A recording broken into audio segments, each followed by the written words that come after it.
It's wonderful to be here in Delhi. So, coming to the topic today, the next wave in the surveillance, there's a lot of developments that have happened in the video surveillance for over a decade. DURANC is also part of this journey in terms of building solutions that wrap around surveillance. And initially it started with building the streaming, transmitting the video surveillance cameras footage to a central location. But then we all thought that it doesn't end that just storing away from the local devices. So we did a lot of research and work in it. So today we stand at the transformative crossroads. It's not just the video streaming, it's the emergence and evolution of the artificial intelligence in the real-time analytics that are actually taking over into the integrated security operations and fundamentally reshaping how we approach our safety and prevention and also operational efficiency. So these are the primary things that we need to keep in mind when we're building new technologies or building layers of technologies. So let us dive deep a little bit more into the next wave in the surveillance and what it means to us. Artificial intelligence, once considered as a futuristic and merely theoretical, as it is now an integral part of the operational systems. And it goes beyond simple automation to provide predictive and proactive security, unlike traditional systems that rely on the manual monitoring and retrospective investigations. AI-driven surveillance systems leverage the machine learning algorithms and neural networks to detect anomalies and recognition and predict potential threats. And these threats, long before they get escalated, we need to identify them. This threat prevention and building layers of technology didn't happen just in a day. It didn't happen a casual progress. The artificial intelligence as a field of specialization, as a field of technology, has been there for almost 30, 40 years. It's not a new thing. The computational power, the change in the computational opportunity is the one which actually given us more opportunity in terms of doing these analysis. So today, we are able to do the real-time analytics and also generative AI. That's because of the underlying hardware that is improved. So the way that we have traveled through this process for the last 10, 12 years is initially, we did not have fully mapped future tech strategy from the day one. But we had a vision. We evolved with a small intent of collating, combining, and streaming all these disparate, different location cameras in a safe and secure way to the central cloud. That was the intent. And that was a very small intent way back in 2014-15. And from there, we have progressed to remote storage, which is on the cloud, and keeping the data securely in the central cloud so that you have more opportunity to do more analysis with more computational power that is actually built into the cloud infrastructure. So, having said that, as a step 3, we have done the streaming, we have done the storage management, and we have done the increasing the infrastructure in the cloud. Like Panu sir said, cybersecurity has become more of a necessity today when you have built so much infrastructure in the cloud. So what we have done is we have focused for a year or so purely on the cybersecurity and encryption so that our secure data is not stolen. I mean, is it perfect? There are a lot of gates to be closed, guardrail to be built, and that's a constant effort. I would not say it's 100% locked, it's 100% protected. There are things that happen, like, if you have your CCTV systems that are there storing data in your DVRs and NVRs, how they are protected there is no answer as of today. For the last 10, 15 years, a lot of data is being stored in the CCTV systems. There's no guardrails. So the stage 3 events we completed, the progress of vision and the artificial intelligence analytics had gone into the video scrubbing and then to the agile AI development. We also went into the AI real-time surveillance as the last step. Throughout this process of the journey, we did not forget to keep an eye on our colleagues who are building a lot of infrastructure, who are doing a lot of hardware improvements, because end of the day, that's what we rely on. Whether it is cameras, whether it is servers, whether it is GPU systems, all these are required in the ecosystem, apart from the IoT devices and all other devices that can be integrated into single platform. And this is what it looks. When you have, brought integration into the central solution as a platform, you get the video feeds from the IP cameras, thermal cameras, body-worn cameras, smart sensors of motion sensors, door contacts, and all these devices will come into one single platform, including the drones and the night vision cameras. Apart from that, we also integrated the communication devices for the PA systems, which actually address at the end location and perimeter alerts. So having said that, when you have all these things, how do you interact with the downstream and upstream systems? There are so many inbuilt systems that are already there in most of the organizations. So you need to have a API integration, both north and southbound. So you can have upstream integrations and downstream integrations. So once you have completed all these, then the technology starts changing. So what you have built over a period of time, for maturing the AI-powered analytics, this became slowly reduced because these are all becoming traditional systems, even though they are already AI systems. So from there, the migration of the technology has to happen, and the next step, we went into the generative AI. You cannot have obsolete, systems that are there which are just doing a rule-based analysis and giving you the data, and that data is given to somebody, and nothing is happening beyond that. So we had to build a proactive system which is on a NLP based. So the query-based system becomes more effective in terms of how you are asking a question, and instead of the AI answering you as a rule-based, you are actually dynamically providing a rule, and that dynamic rule is being answered. So if you look at the SOCs, a lot of times you have only these disparate systems of IoTs and others are giving answers. But what happens if the social media, if the other news medias and other informations that are actually collected, and your generative AI is actually feeding on them and to give you replies, and then also give you proactively what you need to do. I mean, simple example, if you have a factory, right, and you have perimeter cameras, and suddenly there is news items going on that 2 kilometers from you, there is an issue happening, right? And that's actually propping up in social media, in the news media. So is your generative AI have ears and eyes on that? And if that is happening, is it alerting you proactively, predictively, that next 2 hours, if the crowd is moving towards your area, are you ready for that?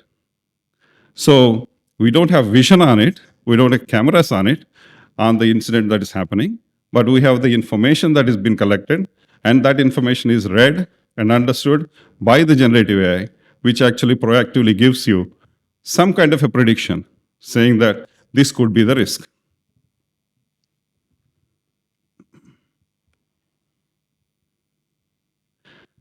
So moving ahead into the current trends, these steps of security threats evolving rapidly needs integral physical and electronic systems and proactive surveillance AI progressively has to do the incident management on its own with the cybersecurity convergence.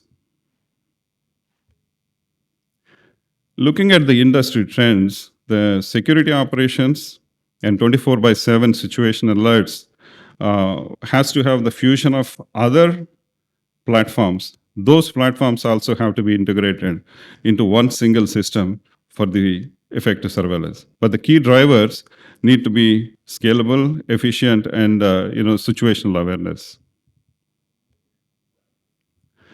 When we talk about the generative AI, you can progress, like I said before, into the natural language processing and a natural querying into the system, where the natural language driven search will respond and retrieve precise video clips and adds intelligence, and the NLP system becomes user friendly. It's no more manual scrubbing. You don't need to go back and then look, or you don't need to real time start retrieving that manually. The auto generated incident dashboards will automatically generate all summarized incidents. And these summarized incidents will have timestamped alerts and contextual video snapshots. So everything is there in front of you. But end of the day, human in the loop has to be there. Like the decision is actually end of the day done by the humans. Like what Gary has said, maybe tomorrow and in the future, the SOCs will have loaded with people and the guards are getting reduced because that's where the analysis is being taken and the decisions are built on top of it and the decisions are sent to the QRTs. And maybe QRTs are less, but the SOCs are built with more human. And that's the human in the loop.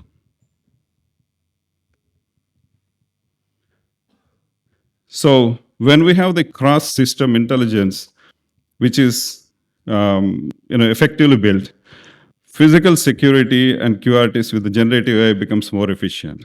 So the cross-system intelligence will have integrations with CCTV cameras, access controls, PIDs, and IoT devices, including the drone footage and the drone feeds that are coming through.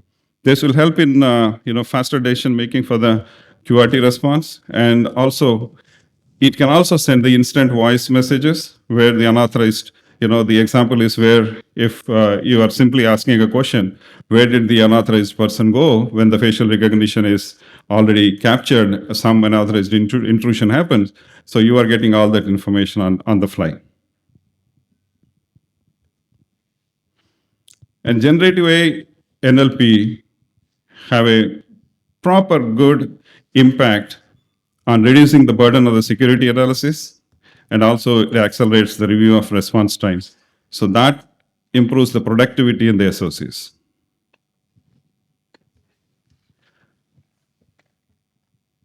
I hope it's visible. It's masked with blue because, like I said, he has done the blue and gray. So I hope it is visible. But anyway, the future of the generative AI in the SOCs, this is what actually it looks. Today, all the object detections and loitering alerts and intrusion detections. Near future, generative scene prediction, and also, whatever the proactive analysis that need to be done. The computer vision will do all those things. One point I would like to mention here, this slide is more talking about the computer vision. It is not talking about the rest of the AI technologies. We are primarily into the computer vision, so the analysis of this slide is put together as futuristic SOC in the computer vision. So going forward in the future, probably the autonomous security decision making happens with the generative AI, with no human intervention. But the end of the day, human in the loop is, we don't want to deny that. That has to be there. That decision has to be given, handed over back to the humans.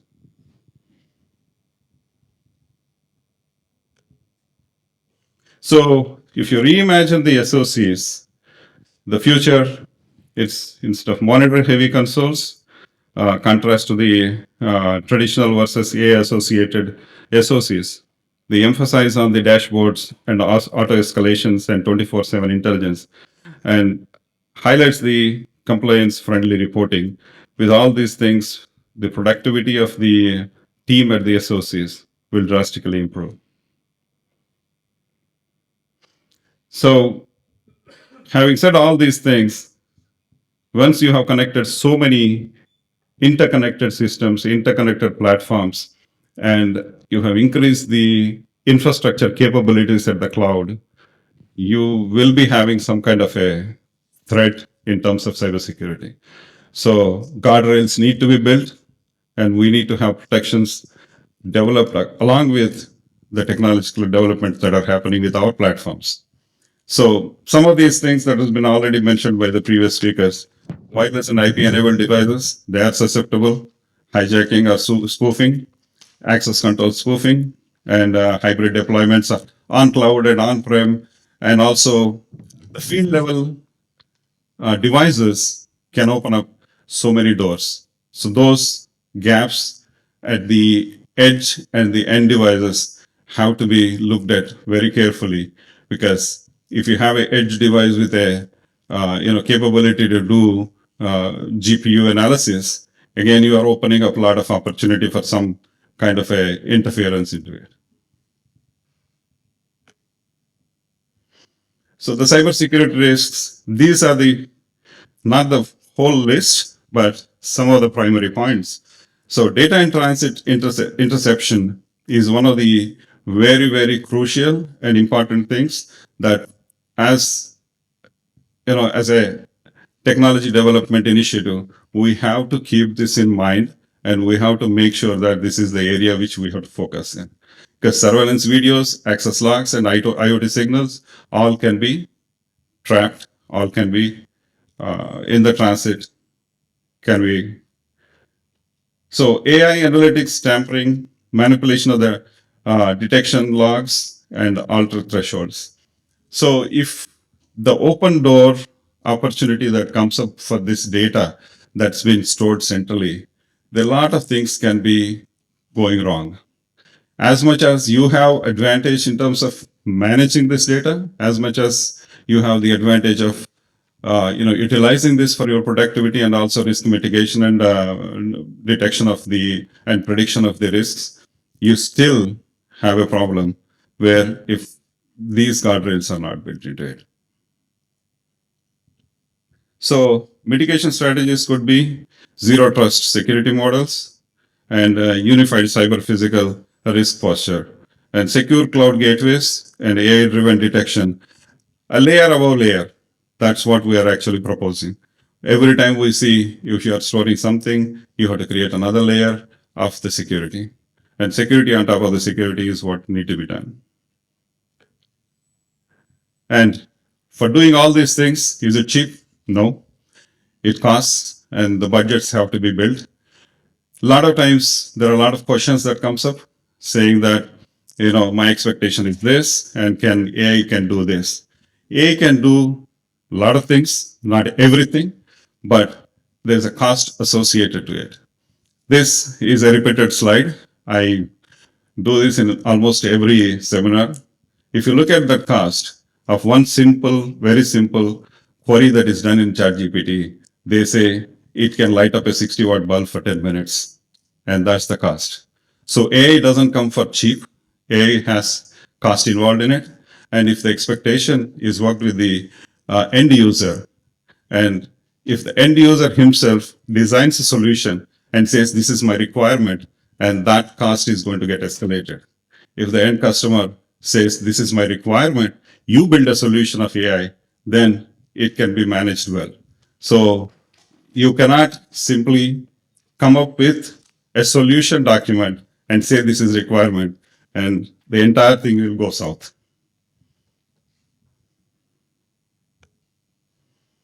The future of security and human AI synergy. DURANC is leading in charge of scalable AI. So human AI collaboration will be the hallmark of tomorrow's SOCs. we all come together to build a better associates. But like I said, we need to have the proper technology, proper solution built around it. And also everyone in the line has to understand AI is not everything.